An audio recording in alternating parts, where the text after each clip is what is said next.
Good evening. We are here this evening for the budget hearing. So at this time, we will open the meeting and we'll do the pledge, and then we'll start the meeting. I pledge allegiance to the flag of the United States of America and to the republic for which it stands, one nation, under God, indivisible, with liberty and justice for all. Lord, we thank you for allowing us to gather. We just pray that you'll get help us to make informed decisions, and we pray a blessing over the Barr-Reeve School District. We ask this in your name, amen. All right. It's presented here. So at this point, we'll turn the meeting over to Andrea Huff, Superintendent, and she'll do a presentation on the budget. Okay, and we will have this presentation available online as well in PDF format for anyone who wants to download it and take a look at it. So we are doing our 2026 budget hearing. This is a part of our budget process that we are required to do. And so our hearing is now on the 3rd, and then that would make it to where you as the board would be eligible to do an adoption of our budget on September 16th at our regular board meeting. We're going to start by talking about what goes into building the budget. And I know you guys have been through this presentation several times before. So if there's anything that you want to ask questions about, or you want to skip me along a little bit, we'll be good with this. But the big thing with building the budget is there are so many assumptions that go into this budget because we are building out the next 18 months. And when I say the next 18 months, you have to remember that we start this budget process in July. And so we're using our first 6 months, basically our June reports is what we start building from. So even though we're a few months past that, the numbers that you're going to see in here they're a reflection of the information we had when we closed out June. So all of the things when we build this budget, again, looking that far out, revenue can change, our expenditures can change, enrollment can change, especially in our education fund. Enrollment is what drives our revenue that we have, and we have 3 different count dates in that budget cycle. We're going to have a count date this October, and then we're going to have another one in February, and then we're going to have another one in October of 26. So we're trying to make projections for all of that, or those time frames. The other piece that drives especially our operations, our debt service, and our referendum is the assessed valuation of the property. And so that changes, and we don't always have that information to go off of either. Tax caps are something that Indiana has, and they are in place to protect our taxpayers. And so we navigate those, and we're going to see a few changes to that this year with Senate Bill 1 making some changes on that. And then I've already mentioned it's an 18-month budget cycle that we're working on. So when we're looking to build the budget, we want to maintain our expenses within the provided revenue streams while remaining mindful of the impact on our taxpayers. And so we focus on programs and services for student achievement while providing a competitive compensation package for all employees. So we have lots of stakeholders and lots to accomplish with this budget when we build it. And we do try to be very mindful of all of those stakeholder groups that we have. So our 5 primary questions that we look at when building the budget: how much revenue might we receive and from where? How much will we spend and what will we spend it on? Will our budget be balanced? What does our budget mean for our taxpayers? And what is our long-term fiscal outlook? In education, we do fund accounting. And so these are our funds that we use: education fund, operations fund, debt service, rainy day, and referendum. And each fund has a different set of expenditures that we are allowed to pay from one fund versus paying it out of another fund. A few of the funds we're allowed to transfer between, but we are pretty limited in how we structure our budget. We're going to start with our education fund. This is our largest fund that we have. So you look at ADM, that's our student count on those count days. So we did have an increase from the spring. So we are currently looking at 1,024 students but that number won't actually be captured until October. And so again, we're going off of a projection right now. It is decreased from the fall when we were at 1,029, but again, increased from the spring where we were at 1,010. So again, I mentioned that there are 2 student count days. Your revenue changes. So for example, right now, everything we receive July through December, they'll do a catch up probably in December. So definitely July through November is being based off of last February's count. So the money we're currently bringing in, even though we're sitting with 1,024 students, we are receiving funding for 1,010 students. That's why you want to have some reserves and cash balances in your accounts as well, because the state will do a catch up with us again, probably in December for that. Now, again, we're building out the budget now, and we can sit and say, okay, we're looking at 1024, but if we look at what happened last year, we were at 1029 and it changed to 1010. So we always very conservative with our student count, so we can make sure that we are going to stay on budget with our revenue versus our expenditures. And then if we do have a higher count, then that's always nice to have, but we want to go err on the side of caution, and we use usually a lower count for our budgeting purposes. So this year, other assumptions, it is a negotiation year, so we are going to be looking at our master teacher contract negotiations, so we don't know what that impact is going to be at this time. We don't have our health insurance rates yet, so again, we're making assumptions on what we think those rates are going to be. Curricular materials were added to the education fund, so that's something that we're not used to paying out of here that we have to build into our appropriations. And then special education costs come out of our education fund, and our special education costs have been raising over the past couple of years by considerable amounts. So again, all those things we have to factor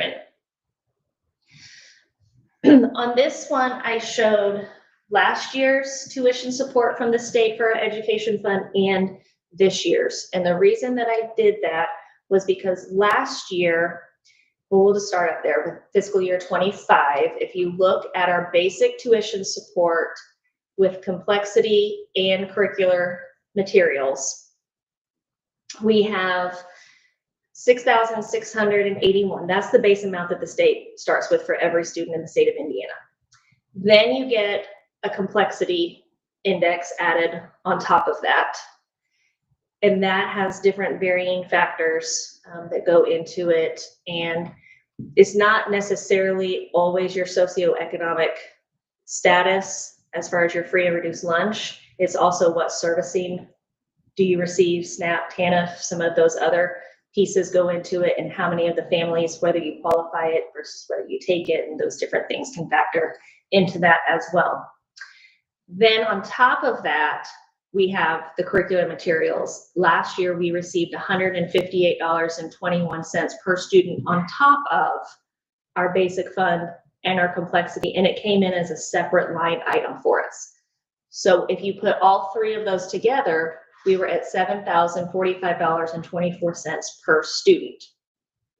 Jump down and look at the fiscal year 26, you'll notice that the basic number has increased from 6681 to 6967. Complexity index went down a little bit, but you'll notice there's no curriculum materials to add on, and that's because that number has already been included in that 6967.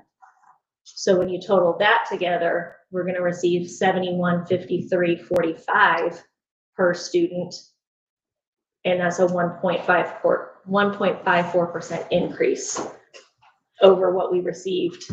And this is just the basic piece. Now you look at academic performance grant, we're looking at a 29.2% decrease that I don't actually think is going to hold. They always project that one lower than what it is. And so historically, we've seen at this time that we've anticipated a lower amount and we have received more funding. So I do look for that one to go up. But again, right now, we don't know. This is what they're projecting for us.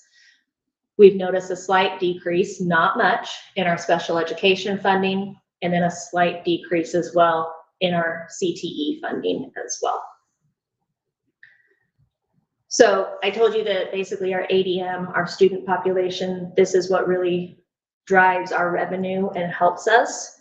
And so again, you guys have seen this chart before where our history has risen over the course of the years. You can look back to when we were back in the 700s, and that's really around the time frame when they didn't have the open enrollment. You had to own property in the school district, otherwise you had to pay tuition, and then once open transfer started, you can see where our numbers have steadily increased. And these are all based off of the fall counts. So if we look at our funding comparison, this is based off of those numbers that I gave you a couple slides ago. And we had an average ADM last year between our two counts of 1020. And again, right now, 1010 is our conservative number that we're building off of. So by the time we build this out, you'll notice the curriculum materials grant for 25-26 has a 0 there. That's because it was placed up in the basic tuition support. We basically come out currently with an increased revenue of about $22,000 and some change. Now, do I look for that to be a little bit more by the time you put in some more students in there and potentially the academic performance grant going up? I am hopeful that it will be, but again, we're not going to build a budget off of hopes. We're going to go off of the numbers and the best projections that we have at the time. Alex, do you have any questions for me? I see you. No. I feel like you got your calculator going. No, I was just making sure I took good notes here. So on this one, I know there's a lot of things on here. I'm going to move over here if that's okay with you guys. Mhm. Couple different things that I want to show on this one. So this shows the per pupil funding. Now this includes the academic performance grant in there, the special education money, the CTE money. This is all encompassing what you get in your basic grant from the state for education. You will notice that, and then this is how much more money they receive per student than what we receive per student. And you'll notice as you go across the year, that difference in most cases gets larger. So the gap broadens as we go across.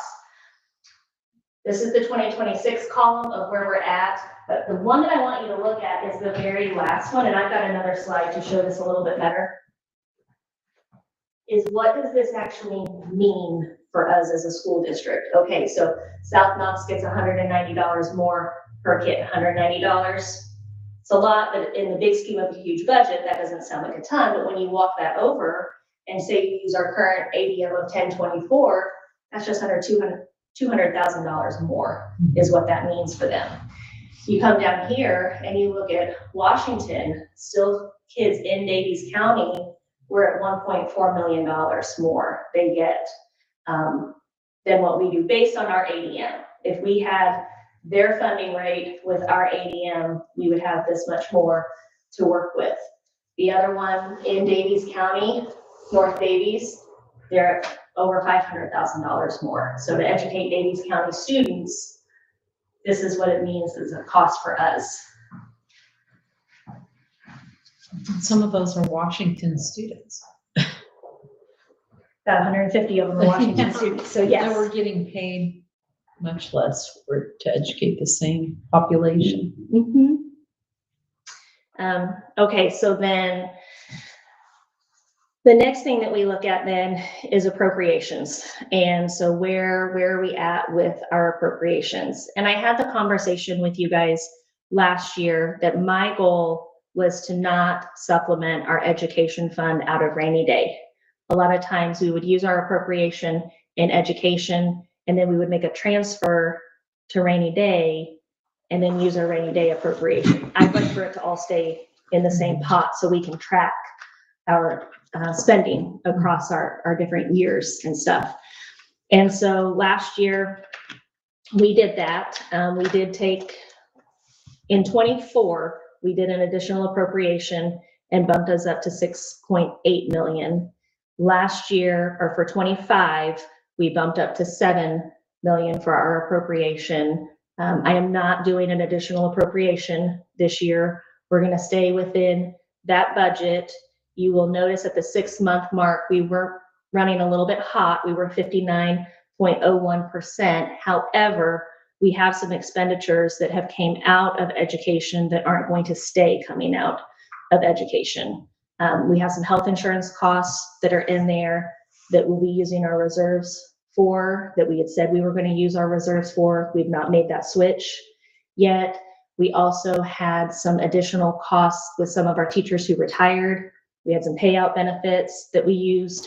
There's some money that the lit tax that we'll talk about, we had put that into operations, and we were actually going to make a transfer of that into a pension line for us. And so again, we'll make those changes. So once we make some of our changes that we need to, we'll be on track with our education appropriation on there.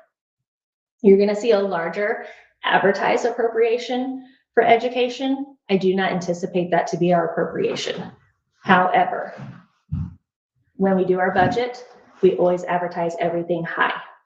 I would rather advertise this high, and then in November and December, when we get our 1782 notice and we have our special education costs, we have our raise costs, we have our health insurance costs, lowering that. So before we actually set our 1782 notice for January, we'll have a better idea. We won't be making so many assumptions, and we'll be able to get a more targeted appropriation. So right now we're just advertising higher on that one. And we're going to do that on all of our appropriations for this year, since we have so many unknowns right now. Okay, operations fund. This is the one that does all of our custodial salaries, transportation salaries. This office can be paid out of operations. And as far as salaries, that's really about it. Board comes out of there. Everything else from operations is what it takes to physically run the corporation and transportation. So again, we're going to be looking at salary increases, health insurance increases. This account, we do get to levy taxes, and so we don't have our official assessed value yet. Last night, I did go back in and look, and I started to see where it was populating for us in a few places. So I do have my estimated one that I'll give you guys when we get to that slide. But this is also the fund that's going to get hit with the tax cap impacts that we learned from Senate Bill 1 when we had Baker Tilly here to present. And so in the past, like last year, our tax cap impact was $8,413 that we weren't able to collect. This year, it's jumped up to $130,400. And this is just year one of that. We know by year 28 is when we're really going to see the full impact of what that's going to look like. Maximum levy growth quotient is 4% for this year. So we are allowed to raise the amount that we levy by 4%. Can't go over that. That's the most we can do. But after this year, we don't know what that is going to be. If they're going to let us continue with the 4%, lower it, raise it, we don't know on that. And then obviously this account is the one that we definitely feel the inflation impacts in tremendously. So last year, you can see what our budget order was for property taxes. You can see what we advertised. That advertised rate is greater than the 4%. So we're not even allowed to actually levy that amount of money, but we advertise it so that we can protect our rate. In case our AV would drop tremendously, we want to be able to protect what we're doing. You'll notice in the 25 column that our local income tax is in there. We can move that around from different funds to offset as we need to. In the past, we've had it in our debt service fund. We didn't need it in our debt service fund last year. So again, we moved it to the local income tax because we knew we were going to have some pensions that part of our contract that we would be buying out in a lump sum. And so again, we're going to move that through to be able to do that. This year, I went ahead and put it back in our debt service fund for budget building purposes, since that's where it has typically lived. And then again, if we need to make a change when we get our 1782 notice, we will make that change at that time. The rest of them, we go pretty conservative, but yet similar. These are ones that we don't actually levy. We get told this is the amount that you're getting for these, so we don't really have to inflate these to protect ourselves on that.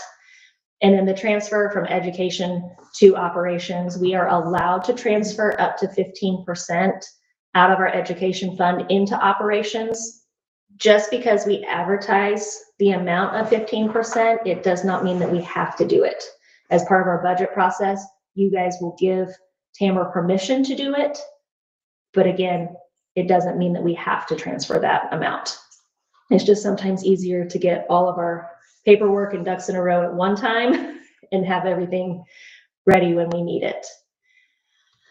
Again, this one, fund comparison on here. Again, you'll notice some years we did additional appropriations. Some years we did not. Again, there's nothing wrong with doing that.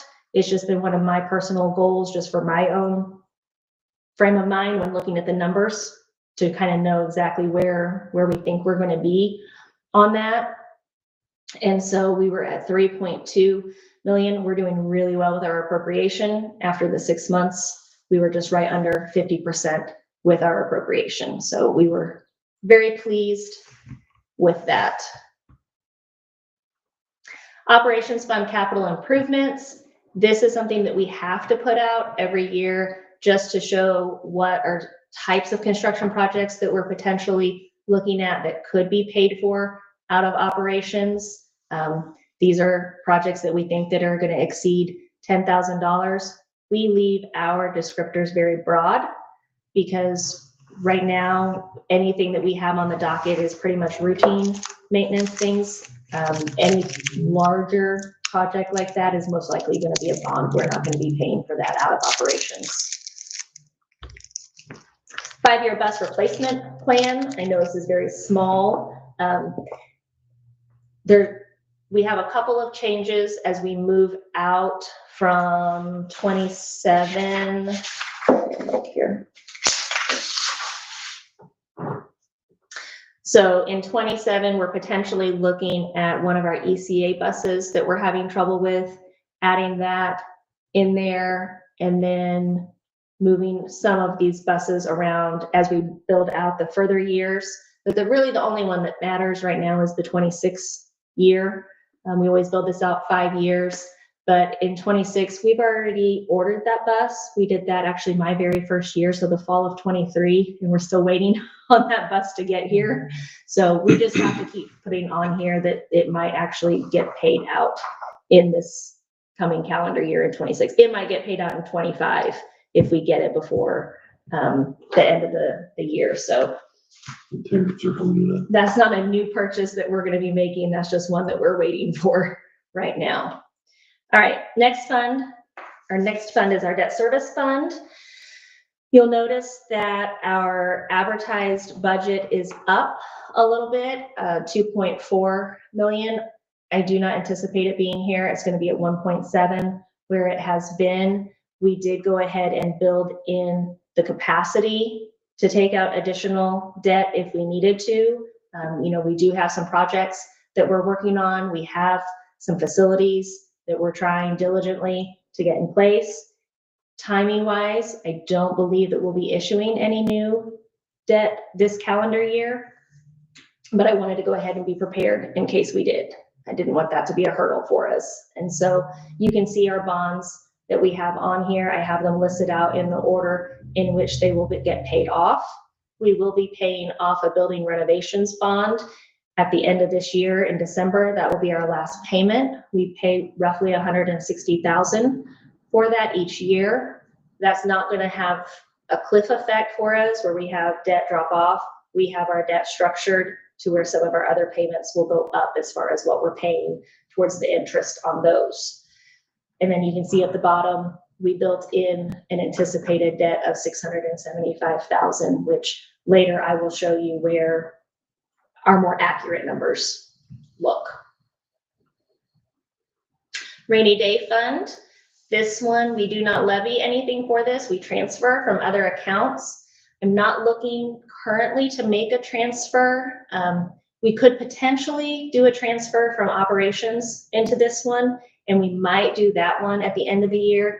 that's one that I don't mind to do on a second one, because that's always a good one when you've got extra and you can move that one over. So I kind of want to get through maybe what some of our raises or increases and some of our costs are going to look like before we make that decision. But we didn't have any expenditures so far in 25. We don't anticipate any expenditures out of rainy day in 26 as well. And our balance is above the recommended 2 payrolls in there. So we're doing good with that. And then we do have that money in a higher interest earning money market account. And I think if you guys remember from our budget meeting that we had in January, our finance meeting, we talked about having a little bit more interest that we earned, and it was because that we had placed it in a higher interest earning account. All right, assessed evaluation history. So you can see that some years assessed evaluation jumps considerably and some years it doesn't. So last 2 years we've had really good increases there. This year it's about 0.5% is what I'm estimating. That's why I have an asterisk by it there. I don't have an official notice on that, but that's kind of where I'm thinking we're going to come in, is that it's gone up by about 2 million, 2.5 million. And this ebbs and flows. Like I said, you can go back through and look at the history and stuff that they catch up, they level off, and they catch up. And then there's where ours has kind of been a steady increase over time. And then some years you have a bigger jump than other years. Tax impact history. So this is the one that we're going to start to see this one change. Each year we're going between 6, last year it was up to $8,000 split across referendum, debt service, and operations that we were not able to collect. And then we are anticipating for 26 that number will go up to 130,000 each year. I mean, it's been less than 0.2% of our overall levy, and I'm looking for it to be about 2 to 3% of our levy is what we're going to be impacted with.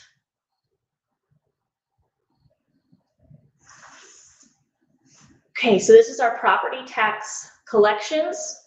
This one, we are very, very fortunate that we have wonderful taxpayers. We are able to collect the amount that we are able to levy from our taxpayers on here.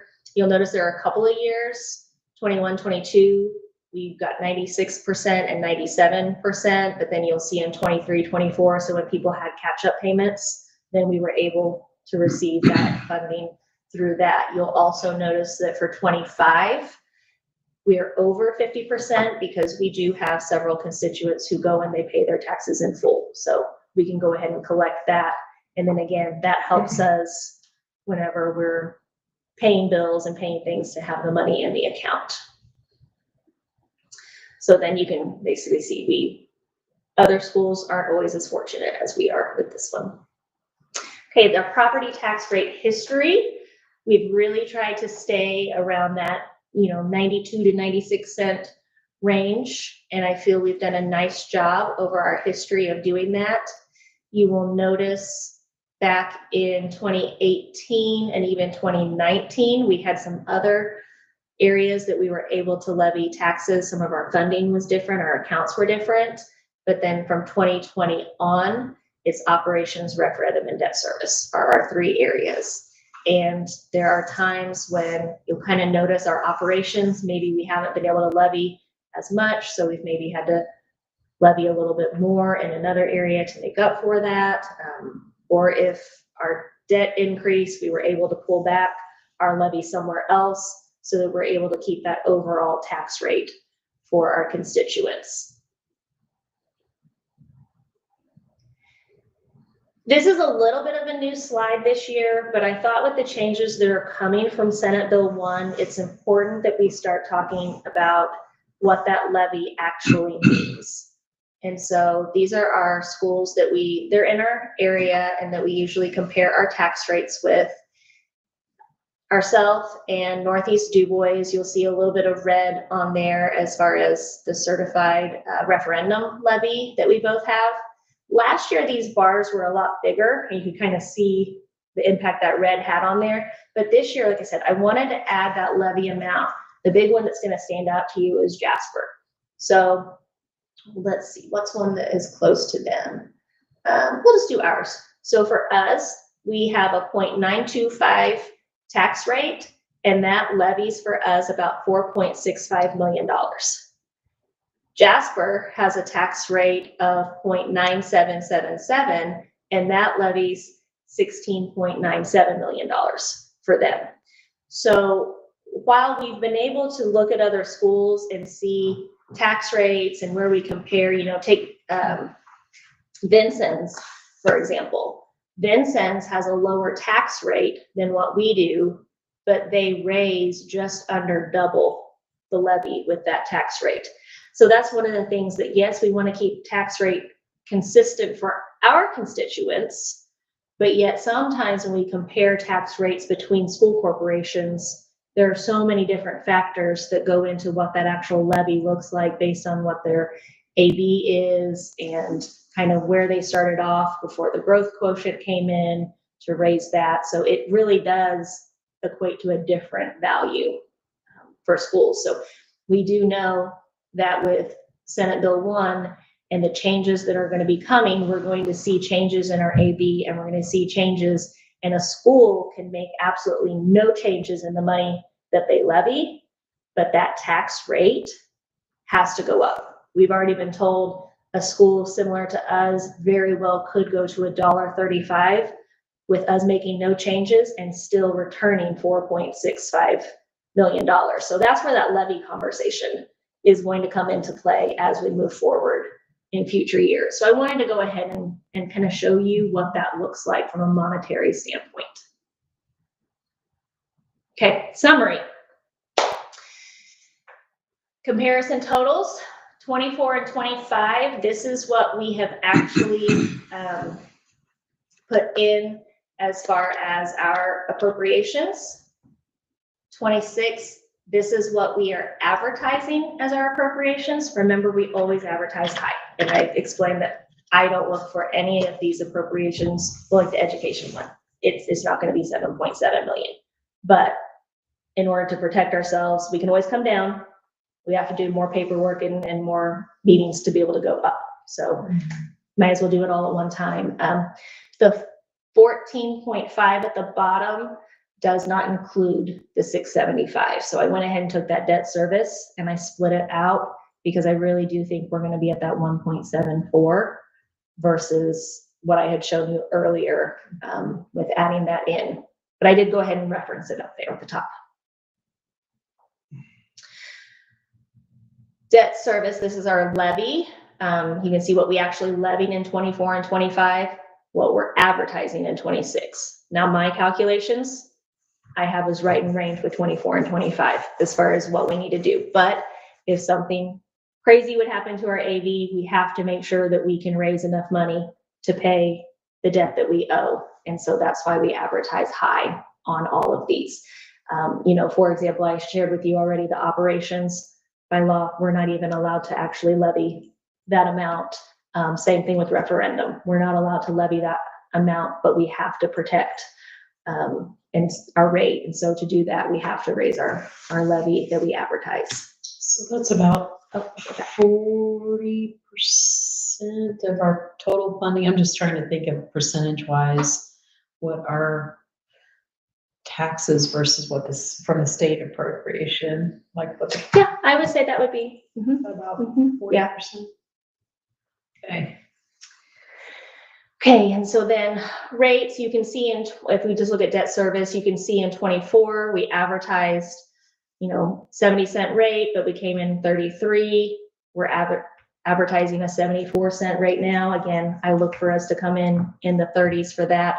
Last year, you'll notice that we didn't advertise quite as high, but we already had our AB last year when we did this, so we didn't have quite as much guessing to do with it. So again, I really look for us to be right around that 92, 93 cent is kind of what I'm thinking we're going to be, just with some of my initial calculations, but we advertise very high. So then the next steps, I've already published our Form 3 and our plans on Gateway, and I've placed our CP plan and our Barr-Reeve plan on, our bus replacement plan on the website. We're having our public hearing tonight. After this, I will also place this presentation. I'll take down last year's and put up this year's.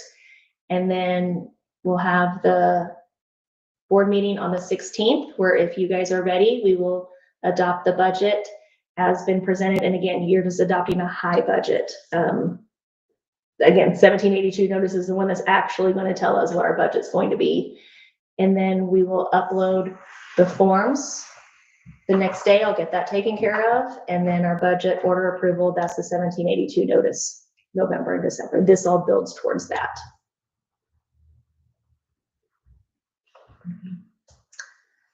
I'll take any questions. I might have just told you everything I know though, so we'll go with it. Can you go over it one more time? One more time. Makes sense. Just thinking of a lot of the questions we get. I mean, from taxpayers are usually like, how much of the property tax goes toward this total school budget? So that's why I asked. Yeah. Versus a state appropriation. I think a lot of people aren't aware that the curricular materials were put together with that. We didn't get answers on that for a long time. We kept asking that question and stuff. And so we finally did get confirmation on it, but it took a while. So yeah, I agree with you on that. Which makes it look like an increase, but it's not really an increase, much of an increase. Now on Monday, we will have a teacher work day. And so we're going to have a full staff meeting, and I'm going to do a school finance 101 meeting with everybody and go over more the different buckets, education fund versus operations, and just what that looks like, how those are funded, and then talk a little bit about Senate Bill 1 as well and some of the impacts. I think having informed people is very good, so they can help inform our community, but then also when they're reading things on social media or in the news about what these projections are and stuff, they have a reference point, and then they've got a better understanding of how it impacts us. And then also it opens the door for them to be able to come and ask questions too.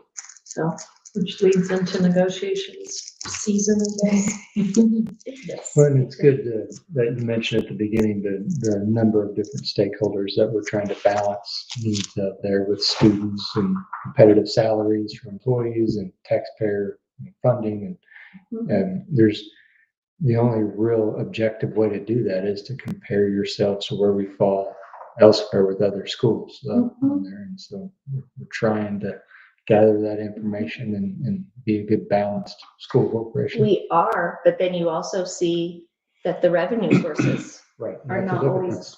apples to apples Yeah. to make that happen Yeah. and stuff. So it's its own ecosystem Yep. that everything And plays a part. levy per student is a great, I mean, that's the most objective measure you can have is how much we're spending per student compared to other schools on there. So. And like you said, we got how many Washington kids here at Barr-Reeve that About 150. But for some reason, when I cross over here, they're cheaper to educate. you do such a better job, a greater job, I guess. It's maximum efficiency. Yes.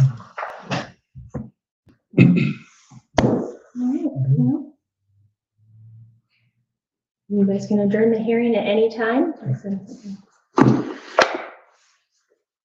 you have any questions, additional questions? Thank you for the presentation. Well done. Welcome. It's very easy to understand and so good, so appreciate it. Now, when we have our meeting, they see it, but do they see the same screen we're looking at? I haven't quite figured out how to do that. Okay. So they can see that we're looking at a screen right now, but like I said, I'm gonna upload this on our website, so they'll be able to go to it, and then if they want to follow along with our meeting and have it in front of them, they can do that. Excellent. I'll get techie enough to get that figured out. I'm just wasn't quite there tonight when I went to do multiple things at the same time. Okay. I'll entertain a motion to adjourn the hearing. I'll make a motion to adjourn. I'll second that. All in favor? Aye. Thank you.